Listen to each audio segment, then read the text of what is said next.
Abre comigo em Josué capítulo 8. Isso, chegamos a Josué capítulo 8, aleluia. Um terço do livro, pastor, vai o livro inteiro, não vamos do livro inteiro, mas ainda tem muita coisa boa. Não é maravilhoso a gente poder ler a Bíblia e aprender com a palavra de Deus? A cada semana, a cada capítulo, a gente tem aprendido coisas novas que se complementam com isso que nós estamos falando. Nós vamos além. Deus não quer com que a gente fique no deserto. Esse povo aqui, eles estavam experimentando uma transição. Ei, presta atenção, porque esse ano de 2023, escuta a voz do pastor, esse ano é um ano de transição. A manifestação abundante de Deus é para com que você transicione de um patamar para outro patamar. Essa série é para te ajudar a ver que a gente pode cruzar o Jordão, e cruzando o Jordão, a gente entra na terra da promessa, a gente entra na realidade que Deus tem para mim e para você. Não dá mais para acampar em 2022, não dá mais para ficar para aquele lado da margem. Não, nós vamos cruzar o Jordão, e a gente já viu que milagre nos ajuda a cruzar o Jordão. Não é na sua força, não é na minha força, é no milagre que Deus vai fazer para que você entre na terra prometida, naquilo que Deus falou que onde você vai entrar. E a gente viu semana passada, Josué capítulo 7, falamos da história de Ai, e nós falamos que a história de Ai é um relato bíblico que nos serve de alerta contra as nossas próprias maneiras. Um relato bíblico de como o pecado pode nos parar nessa jornada. Mas quando a gente entra no capítulo 8, a gente vê que essa história, a mesma história de Ai, pode ser um relato bíblico de esperança. Para que possamos experimentar o que Deus promete, nós precisamos nos render à sua graça constantemente. Semana passada, a gente falou de um lugar de derrota. Mas hoje, nós vamos falar que o lugar de derrota se torna o lugar de vitória. Deus não quer com que você passe de fase sem experimentar o que você precisa experimentar. Aquele lugar de falha, de prostração, de derrota, esse mesmo lugar Deus pode reverter e tornar para você um lugar de vitória. Não há derrota, preste atenção, não há derrota que Deus não possa transformar em vitória. Então não fuja do processo. Fala para duas pessoas, fala: não fuja do processo. Não fuja do processo. E a gente viu em Josué capítulo 7 que Deus pede para eles: resolvam o problema de vocês, porque se vocês não resolverem o problema, vocês não podem resistir ao que está para frente. E no final do capítulo 7 eles resolvem o problema. E aí a gente vê então Josué capítulo 8. Leia aí comigo. Diz assim: então disse o Senhor a Josué: não temas e não te espantes. Por quê? Porque Deus é um Deus de encorajamento. A gente viu em 2 Crônicas como Joiada tinha ensinado Joás. E aí Joás se afasta, e Deus manda profeta, Deus manda a palavra profética para dizer: vem para junto de mim. E Deus faz a mesma coisa aqui em Josué capítulo 8. Vocês resolveram o problema? Ouçam a minha voz, porque mais uma vez eu vou animar o coração de vocês, para que vocês possam chegar onde vocês precisam chegar. Ei, Deus te ajuda a chegar onde você precisa chegar. Deus vai te encorajando durante o processo. Deus vai te encorajando. Ele diz então: toma contigo toda a gente de guerra. Lembra que no capítulo anterior, no capítulo 7, Josué queria dar um jeito. Não, manda só 3 mil. 3 mil tá bom. Ai, é pequenininha. Não era essa a estratégia de Deus. E a gente vê aqui no capítulo 8: toma contigo toda a gente de guerra. A gente às vezes experimenta isso no futebol, né? Não, é um timinho lá da 3ª divisão. Não, é amistoso. Bota os caras do terceiro banco. Aí pede: não, a culpa é do que era o 3º banco. Se fosse o primeiro, então por que não colocou o primeiro time? Deus está falando, coloca todo mundo, coloca esse povo para entender que o povo está preparado para a guerra. Eu estou com o povo. Chama todo o povo de guerra e levanta-te e sobe a Ai. Veja só a palavra de Deus: olha que tenho dado na tua mão o rei de Ai e o seu povo e a sua cidade e a sua terra. Farai, pois, a Ai e a seu rei como fizeste a Jericó e ao seu rei, salvo que para vós tomareis os seus despojos e o seu gado, põe emboscada a cidade por detrás dela. Você lembra que em Jericó, a gente falou isso na semana passada, em Jericó todo despojo pertencia a Deus.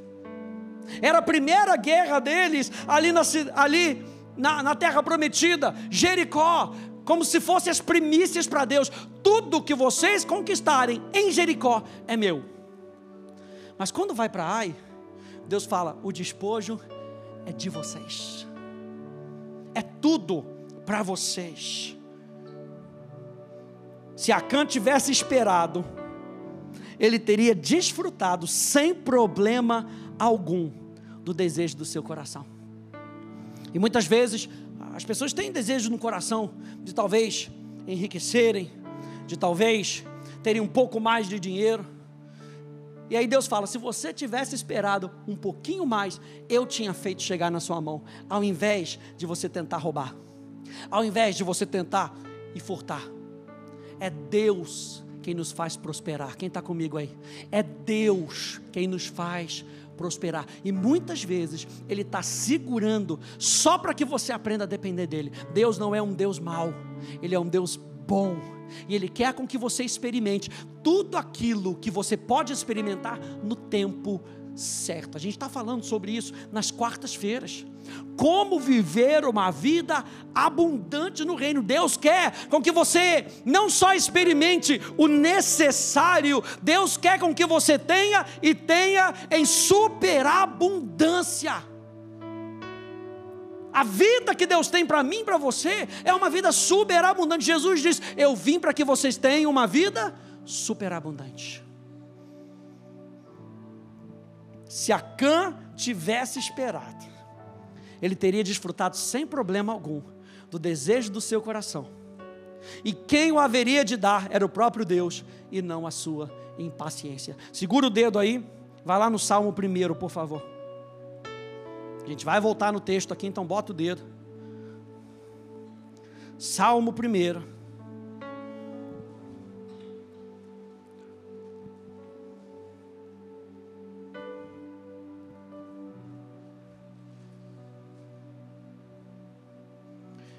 Diz lá, bem-aventurado, feliz, próspero, em paz, é aquele que não anda no conselho dos ímpios, não se detém no caminho dos pecadores, não se assenta na roda dos escarnecedores. Pelo contrário, o seu prazer está na lei do Senhor, e na sua lei medita de dia e de noite. Verso 3, ele é como árvore plantada junto a uma corrente de águas. Sabe o que isso quer dizer? Que essa árvore pega os seus nutrientes de onde tem um rio. E você entende que a fonte desse rio é o próprio Senhor Jesus. Então ele está falando de uma árvore que conhece de onde vem essa fonte. Ele não fica tentando buscar, ele sabe onde é que está o rio, ele sabe onde é que está a fonte. É só para nos lembrar, gente, que eu e você precisamos ficar perto da fonte. Não se afaste da fonte. A Bíblia diz que essa árvore, ela é plantada junto a uma corrente de águas, que no devido tempo dá o seu fruto, e cuja folhagem não murcha, e tudo o que ele faz será bem sucedido. Volta lá comigo em Josué capítulo 8. Deus dá uma instrução então para o povo.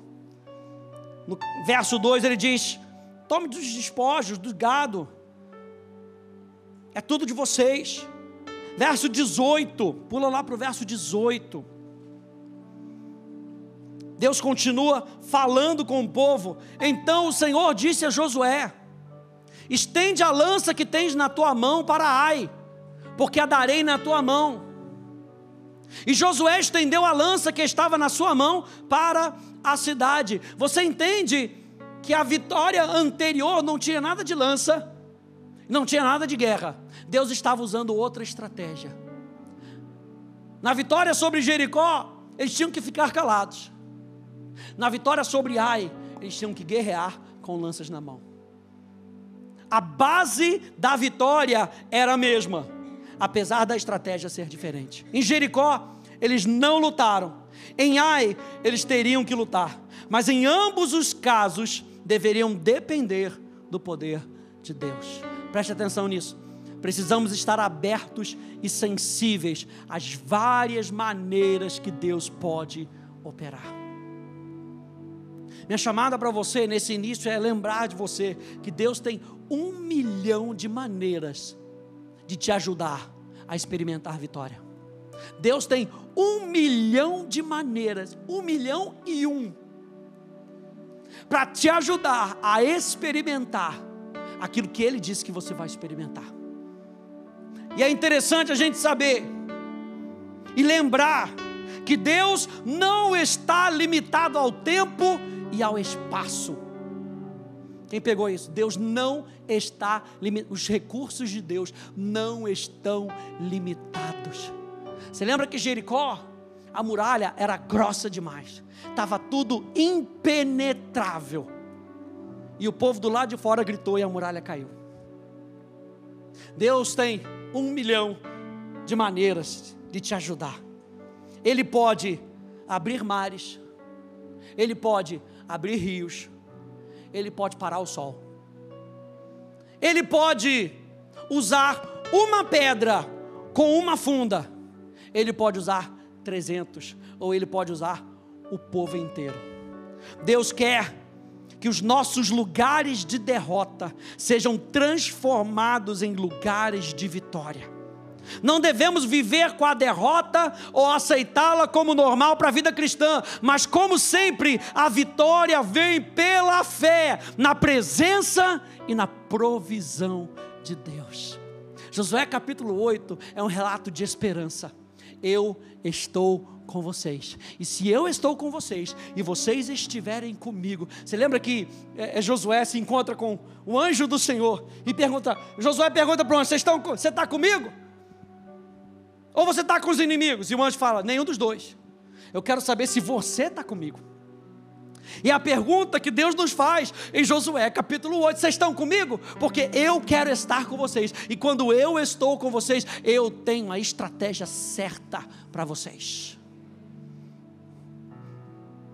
E após essa vitória, gente, Josué podia pegar, mais uma vez, ele podia pegar e tentar detonar tudo. E já vencemos Josué. Eu falei para você semana passada que Ai era estratégica. A posição de Ai era estratégica. Ele poderia pegar e começar a arrasar tudo e falar, agora que a gente conquistou Jericó, agora que a gente conquistou Ai, ninguém segura a gente. Mas Josué parou. Ele parou para pensar, verso 30. E ao invés de Josué sair correndo para tomar a cidade, porque às vezes a gente faz isso, né? Ganha uma, ganha duas, já se acha invencível, vou fazer do meu jeito. Não, Josué percebeu. E no verso 30, então Josué edificou um altar ao Senhor, Deus de Israel, no monte Ebal. E por que Josué faz isso? Josué faz isso porque ele se lembrou de uma palavra de Moisés. Olha só Deuteronômio capítulo 27, verso 1 até o verso 8, diz assim, Moisés e os anciãos de Israel deram ordens ao povo dizendo, guardem todos esses mandamentos que hoje lhes ordeno. No dia em que vocês passarem o Jordão e entrarem na terra que o Senhor seu Deus lhes dá, levantem pedras grandes e pintem-nas com cal. Ao passarem, escrevam nessas pedras todas as palavras dessa lei, para que vocês entrem na terra que o Senhor, o seu Deus, lhes dá, terra que mana leite e mel, como o Senhor, o Deus dos seus pais, lhes prometeu. Quando vocês tiverem passado o Jordão, levantem essas pedras no monte Ebal.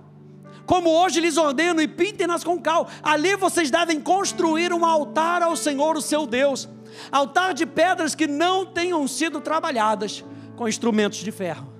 Construam o altar do Senhor, seu Deus, com pedras toscas, e sobre esse altar lhe ofereçam holocaustos. Também sacrificem ofertas pacíficas, comam ali e alegrem-se na presença do Senhor, seu Deus. Nessas pedras escrevam de forma bem nítida todas as palavras dessa lei. Isso ilustra para a gente, o princípio das primeiras prioridades. Nossa capacidade na vida depende sempre da nossa capacidade espiritual e orientação para o plano de Deus. Muitos cristãos continuamente enfrentam derrotas em sua caminhada, porque falham em reservar um tempo para ficar a sós com o Senhor, refletir sobre Ele e vestir sua armadura espiritual. O que Josué fez aqui? Vamos parar um pouquinho e vamos nos lembrar da ordem que Moisés tinha dado para a gente. E eles não fizeram de maneira mecânica, eles construíram um altar para adorar a Deus. Primeiro ponto dessa noite, esse momento foi registrado com 3 eventos principais, e o primeiro é que eles precisavam levantar um altar de pedras não trabalhadas. Verso 31 de Josué capítulo 8, diz assim: como Moisés, servo do Senhor, havia ordenado aos filhos de Israel, a gente leu em Deuteronômio, segundo o que está escrito no livro da lei de Moisés, a saber, um altar de pedras toscas, que não tinha sido trabalhados com instrumento de ferro. Sobre esse altar ofereçam holocaustos ao Senhor e apresentaram ofertas pacíficas. E o que eu acho interessante, gente, desse altar, e é um altar muito específico, você vê outros altares, você vê o altar do tabernáculo de Moisés, era um altar magnífico. Mais para frente, o altar do tabernáculo de Salomão, do templo de Salomão, era magnífico. Mas quando eles entraram na terra, Deus falou: eu não quero um tabernáculo desse, eu não quero um altar desse jeito. Eu quero um altar simples. Eu quero um altar simples para lembrar que vocês precisam completamente negar o humanismo e a salvação pelas obras. Esse altar mostra que os seres humanos não podem acrescentar nada à obra de Deus para a salvação ou para a nossa espiritualidade. É tudo pela graça de Deus, através da obra do Pai em Cristo Jesus. É um altar que a única coisa que eu faço é trazer as pedras. Jesus, e aqui no texto ele está falando: não precisa trabalhar. Isso que vocês vão me apresentar, com base na obediência que vocês vão trazer, é suficiente. A cruz é suficiente. Alguém pode dizer amém a isso? A cruz é suficiente para as nossas vidas. O que nós fazemos, gente, não impressiona a Deus. Ele quer uma adoração simples. A base da nossa adoração é um coração transformado. Você sabe que para a sua adoração, e a gente aqui tem uma excelência de músicos, excelência de instrumentos, excelência aqui no nosso auditório, a gente quer melhorar, mas tudo isso não serve para nada se o nosso coração não estiver voltado para Ele de maneira simples. Tudo que Ele quer é a simplicidade do seu coração. A gente vê em Coríntios que Paulo fala: nossa, eu temo com que a serpente engane vocês, assim como enganou a Eva, tirando ela da simplicidade do seu coração. E essa passagem aqui, Josué capítulo 8, lembra que eles acabaram de vencer. Eles não correram para a próxima batalha, eles lembraram que existia uma ordem. Qual era a ordem? Levantem um altar de adoração. E esse altar de adoração é um altar simples. Olha, 2 Coríntios 11, 2 e 3. Tenho zelo por vocês, diz o apóstolo Paulo, com o zelo que vem de Deus, Pois eu preparei vocês para apresentá-los como virgem pura a um só esposo, que é Cristo. Esse altar estava querendo dizer: vocês pertencem a Deus e somente a Deus. Por quê? Porque a região de Jericó, a região de Ai, era uma região idólatra. Então eles estavam conquistando, meu Deus, eles estavam conquistando a terra, e no meio daquela terra, ao invés de fincarem uma bandeira para dizer pertence a esse povo, eles levantaram um altar dizendo pertence a Deus. Meu Deus, com que a gente, ao entrar na nossa terra prometida, na promessa que Deus tem para a gente não coloque uma bandeira com o nosso nome, a gente levante um altar para dizer pertence a Deus. E ele continua: temo que assim como a serpente, com a sua astúcia, enganou Eva, assim também a mente de vocês seja corrompida e se afaste da simplicidade e pureza devidas a Cristo. Você lembra que essa era uma geração posterior à geração que tinha saído do Egito. Portanto, os pais deviam contar para os filhos: nossa, no Egito, olha, o negócio era excelente. O altar do Egito era uma coisa linda. E você vê que quando eles saem, estão ali diante daquela montanha, e Moisés não desce. Ih, Moisés morreu. Vamos fazer um bezerro de ouro. Porque era a relação que eles tinham. Eles precisavam de algo visto, de algo que eles podiam ver. Essa geração morre no deserto. A geração que está entrando em Jericó é a geração posterior. Então provavelmente tinha uma influência da geração anterior. Então Deus está falando: vamos esquecer da forma do Egito, vamos esquecer como o Egito faziam as coisas. Eu quero algo simples, eu quero o seu coração. Porque no Egito, gente, olha só que beleza, olha só que trabalho, gente. Isso é uma peça de um altar. E Jesus, o texto aqui está dizendo: eu não quero um negócio trabalhado pelos homens. Olha só essa outra aqui, tudo trabalhadinho. E no altar do Egito, era um altar consagrado a deuses, a ídolos.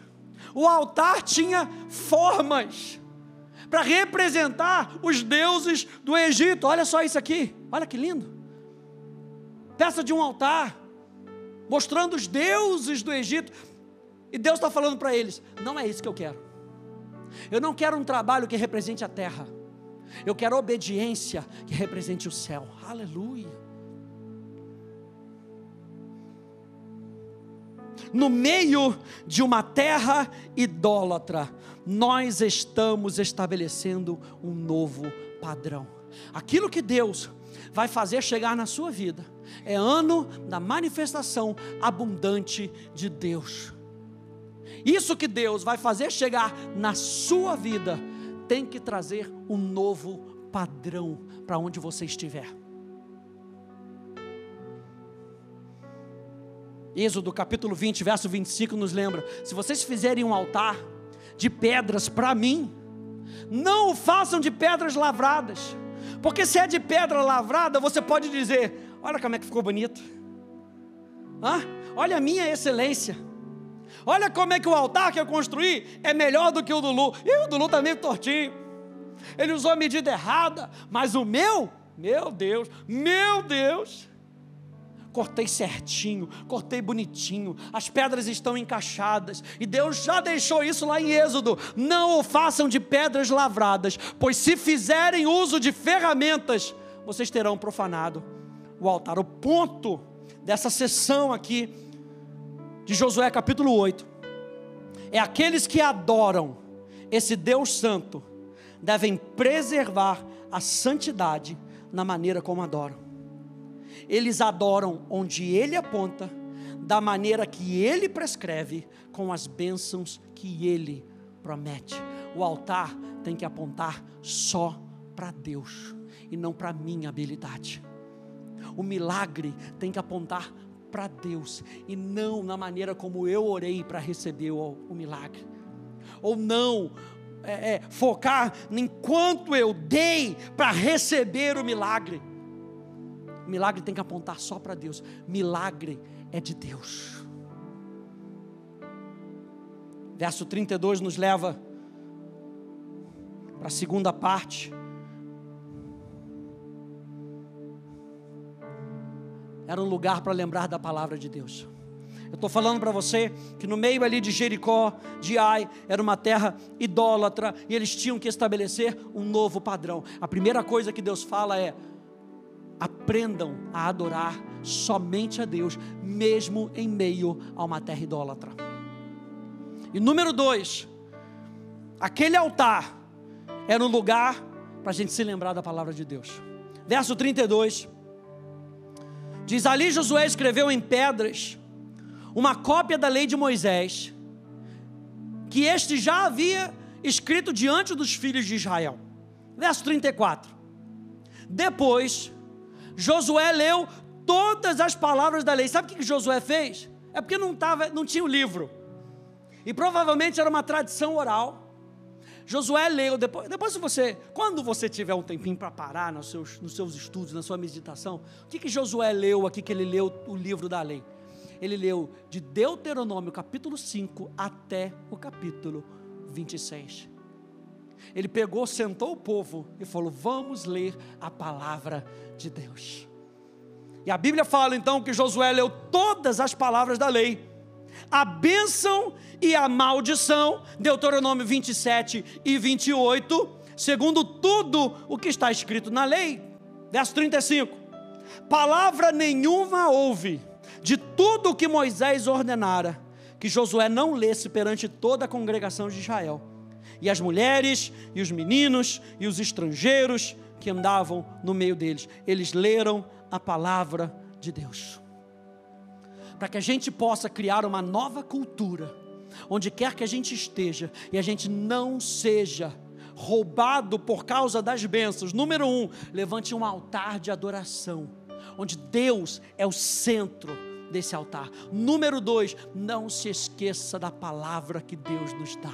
Não se esqueça de encher o seu coração com a palavra de Deus, para que você não seja corrompido pelos costumes de onde você estiver. O problema não é onde nós estamos, o problema é o que nós temos feito onde nós estamos. Eu e você temos um Deus que habita dentro de nós. Eu e você fazemos parte de uma cultura que é mais poderosa do que a cultura desse mundo. Eu e você temos um Deus que é mais poderoso do que o Deus desse século. Eu e você servimos a um Deus que nos ama tanto, que Ele nos capacita a vencer as adversidades.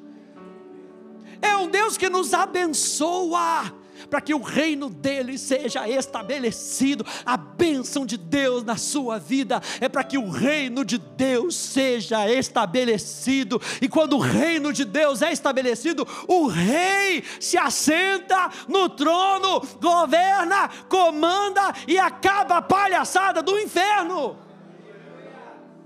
Meu Deus! Todas as bênçãos, eles leram todas as bênçãos e todas as maldições, verso 34. Ou seja, Josué mostrou ao povo a bênção de viver com Deus e as consequências de se viver sem Ele. Josué, quando leu a palavra de Deus, ele não só leu a parte boa, ele deu: gente, a gente já aprendeu com Ai, não já aprendeu com Ai? Que se a gente não fizer da maneira de Deus, dá ruim. Então deixa eu ler para você as bênçãos de se viver com Deus e as consequências da gente não viver com Ele. Jeremias capítulo 17, aqui na tela, verso 5 a verso 7, na Bíblia Amplificada Clássica, diz: assim diz o Senhor: maldito com grande mal o homem forte que depende e confia na fragilidade humana, fazendo da carne fraca, da carne humana, o seu braço, e cuja mente e coração se desviam do Senhor. Pois ele será como um arbusto, ou como uma pessoa nua e destituída no deserto, e ele não verá nenhum bem vir, mas habitará nos lugares áridos do deserto, em uma terra salgada, desabitada, mas abençoado é o homem que crê, que confia no Senhor, e cuja esperança e confiança é o Senhor. A palavra maldição aqui, gente, é a palavra hebraica arer, E a palavra maldição tem o sentido de remover a influência divina. Então, quando Deus está declarando que maldito é o homem, é porque ele se afastou de Deus. E esse homem não se coloca mais debaixo da influência divina. A palavra maldito significa, ou tem a ideia de uma situação onde Deus não está presente. Então, quando Deus está, ali é lugar de bênção. Onde Deus não estiver, não é para a gente estar.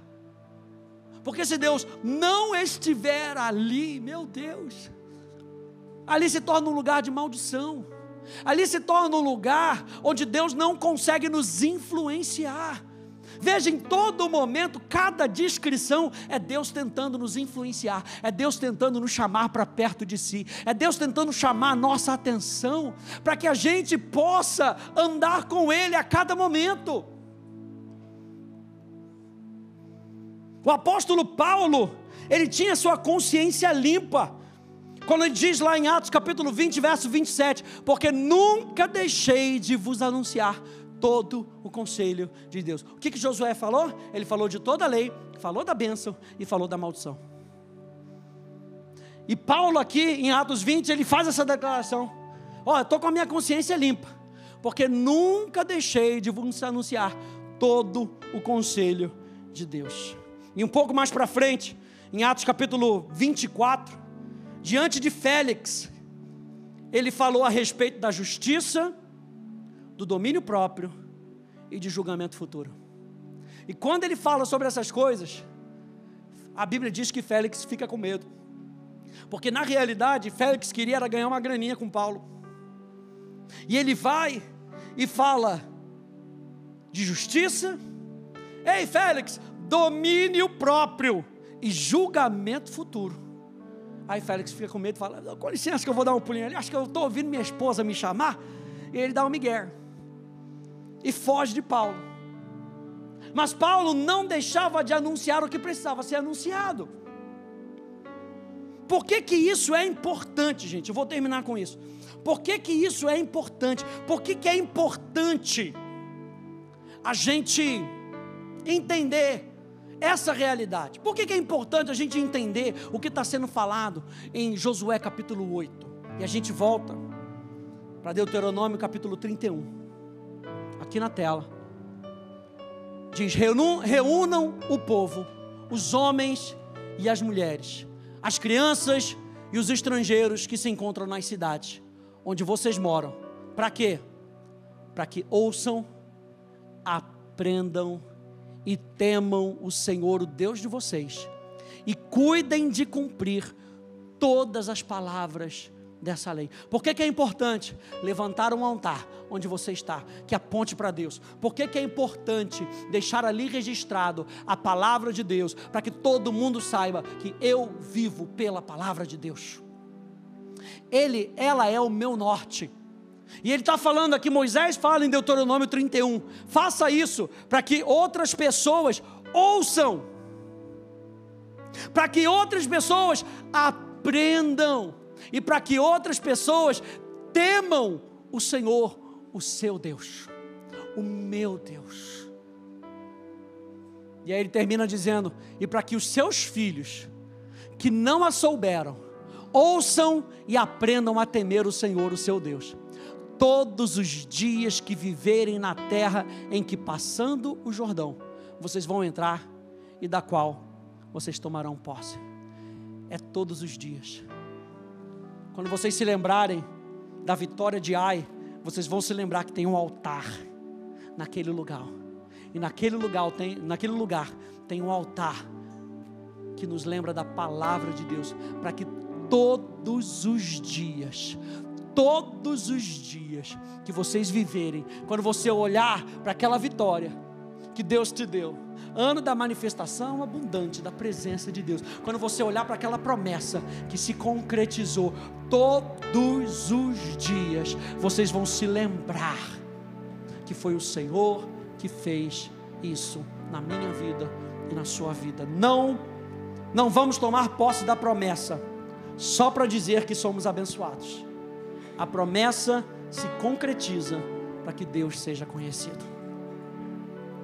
A promessa se concretiza para que Deus seja conhecido. Fique de pé, por favor.